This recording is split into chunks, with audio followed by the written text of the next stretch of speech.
You're such an asshole. The third of 5 articles we have here from Matt Sawtell. And the title is called The Corporate Boogeyman Fallacy. And I was reminded of Ralph Nader, who is still alive. A lot of you don't know who he is, but he was a cool baby boomer. I swear to God, if one of you motherfuckers is actually a silent generation, actually, Jim Morrison was a silent generation, fuck off. He was a baby boomer activist who we were told he's cool. Him and Noam Chomsky were total astroturf. You should list these people. They're really smart. Let me guess, more of other people's money. Oh, wow. It's exactly what they said. So Ralph Nader was the important consumer rights advocate, which I'm not necessarily against, especially now, but I'll take Louis Rossmann over Ralph Nader any day. And it was so fake. Oh, this is the guy. You should. Oh my God, yeah. You like penises, don't you? Yeah. That's the guy over here. White people suck, don't they? You're white. You hate yourself, don't you? You're a Minnesota.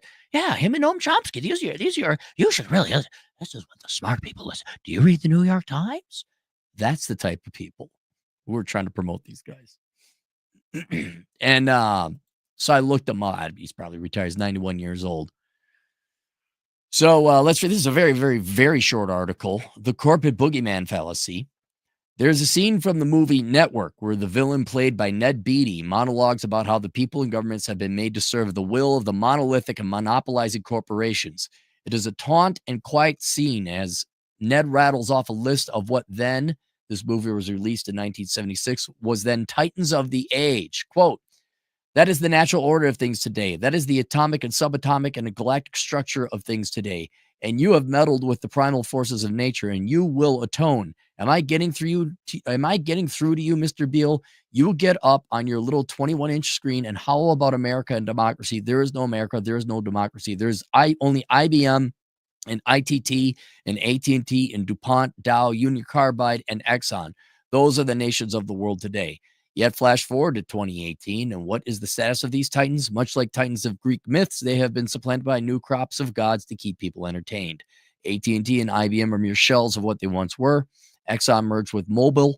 ITT marched itself into oblivion. Is that the school? It can't be, is it? That's not the Institute of Technology, is it?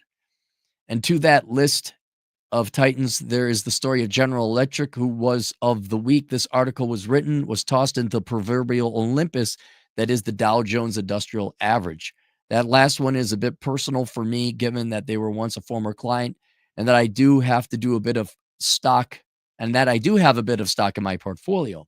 I can still remember the time in the late 2000s that I was there watching I remember all the big time investment banks. When Lehman Brothers went belly up, I'm like, that's it. You guys don't know jack fucking shit. All of you need student loan. Banker bailouts. Fuck off. You're inferior. You are. I've never needed a bailout. I know hardworking waitresses that never need a bailout. You guys are all inferior to those people. God, there would be some large, big tech firms I'd like to see in my lifetime where it's like, oh yeah, remember how you thought you owned everything? You could have just been nice to everyone, but no, you decided to have politics. Oh yeah, the mainstream media. I can still remember the time in the late 2000s that I was there watching the fight between MSNBC and Fox News that showed the length and breadth of GE's assets and divisions. It was also interesting to see how much of the detente reached by Jack Welch and Rupert Murdoch managed to muzzle a good deal of pundits at either network at the time, including Bill O'Reilly. Now, GE, the company, has no controlling interest in NBC. Fox is being sliced up and its bits being sold to other companies. Now, this was written in 2018, but you've seen this happen with the media, right? CNN, MSNBC, all you leftist fucking shills for the Democrats, fuck off. Do you guys remember all the articles that was written? Like, you guys, this is long ago. And it was BuzzFeed and the Mary Sue and traditional mainstream publications globally. I was the most hated man in the world because I said, I'm not going to go see Mad Max Fury Road. Yeah, they're all done. I even looked up the people who wrote the articles about me and whatever, racist, sexist, whatever I was. And these people are all unemployed journals. And if you look, this is like what, 12, 15 years ago? Like they haven't had great careers. They're not making it as journals. They just go from one place to the next place, independent freelance. It's over. It's all over. I mean, no joke. We're legit media now. Oh, it's wonderful to see especially arrogant titans, right? Especially we're going to wield our power and wreak our influence upon society. No. Disney, bye. Target, bye. So when I see people talk in the news or in the schools about corporate boogeyman and how they rule everlasting upon the world, I tend to chuckle. When some corporations and outward appearances have long lifespans, it can be easily seen they are, for the most part, short-lived entities in terms of real financial or political power.